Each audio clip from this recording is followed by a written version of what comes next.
Welcome to setting up your iPad.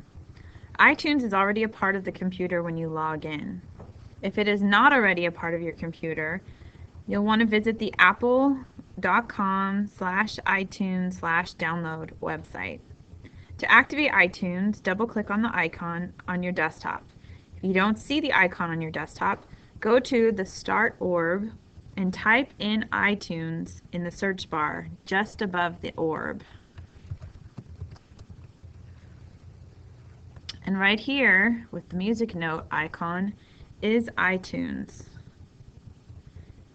It is not recommended that you use your own personal account on your work computer. It is wise to create a new account as your teacher profile. When you open iTunes, in order to sync your iPad, you have to choose one computer to house your music and apps. I would suggest it be your classroom computer since the iPad is district property. When you begin,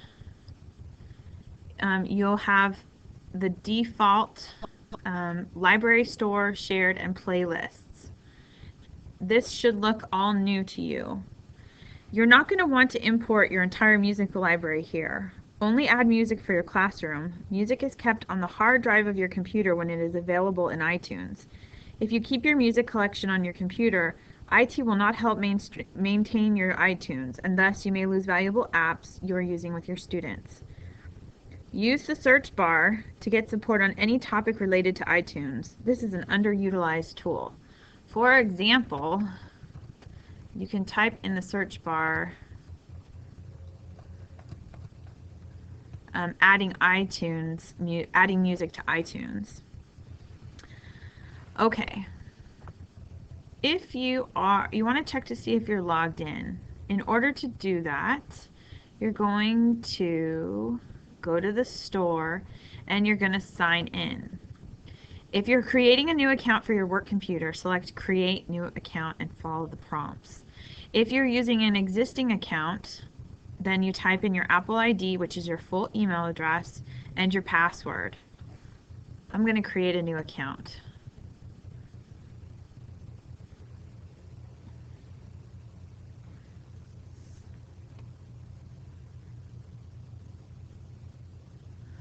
I need to make my screen bigger so I can click continue. So I'm logging into the iTunes store. In the store, you can buy music, movies, TV shows, apps, books, podcasts, iTunes University, and Ping. You need to agree to the terms and continue. Type in your email address, your password twice. Enter a question to verify your identity. If you forget your password, make this something simple that you use often. Put in your birthday, month, and day. The year is optional. And then decide if you'd like to receive the following emails. Generally, we want to say no to this, but it's possible. It won't let you go on unless you have finished. Now, I have an account, so I'm going to go ahead and I'm going to sign in to the store. And this is my work account because all of my apps are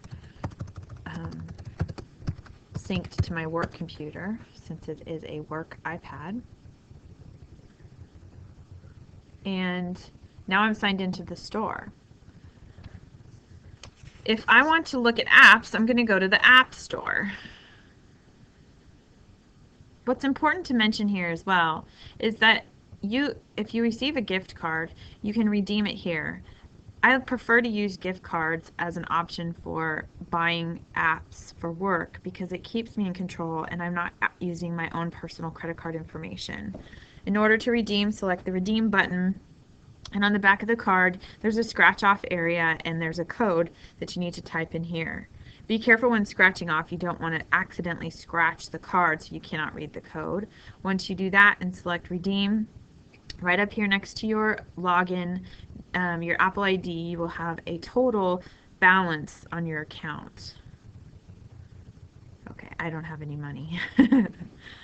Okay, In order to be reimbursed through Measure O, you must save and print a copy of the receipt that is generated from Apple and sent to you within 24 hours after the purchase.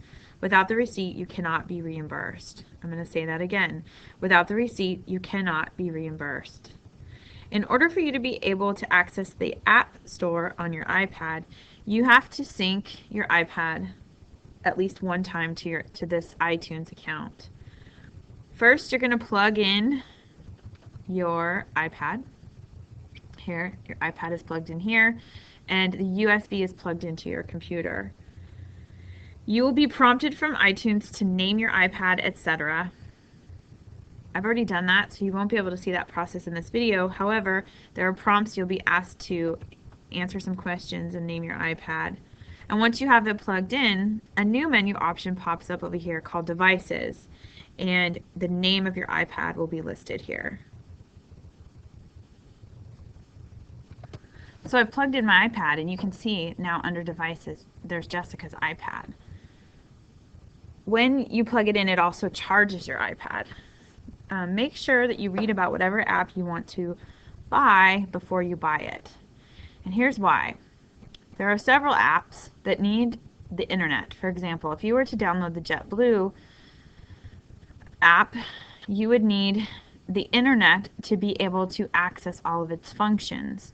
What this means is for the iPads in the year 2011-12 in San Lorenzo, we do not have internet support for our iPads. So this application will not work at school.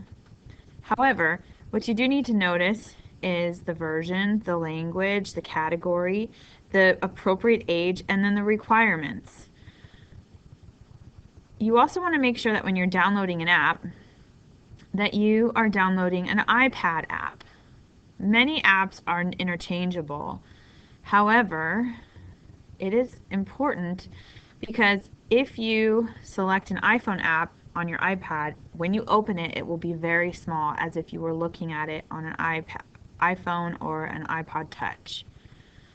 So in addition to the requirements, you get the option to see more information from the creator of the app. You see some screenshots which you can navigate through so you can see what it looks like. And then it's really a good idea to read the customer ratings. That way you can understand the limitations of the app.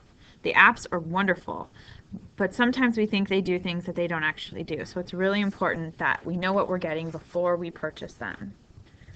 There is an app that I'm going to recommend for all teachers. It's called the Show Me app. And what this app does is it allows you to use the iPad as if it was a smartboard. Okay, so we're going to limit our search by the apps. Okay, here it is, Show Me Interactive Whiteboard. It's a free app. To download it, you say, select the free. I need to accept the terms and conditions. And okay, it's downloading. Now to get it onto my iPad, I'm going to have to open my iPad, go to apps, and sync my apps, and I have to make sure that the apps that I want are checked.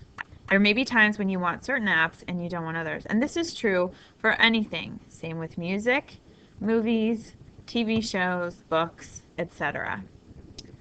The wonderful thing about Show Me is that you can take pictures of student work and you can write on it on the screen of your iPad, and you can record your voice or your student's voice narrating what they're describing on the iPad. And Show Me is also a website.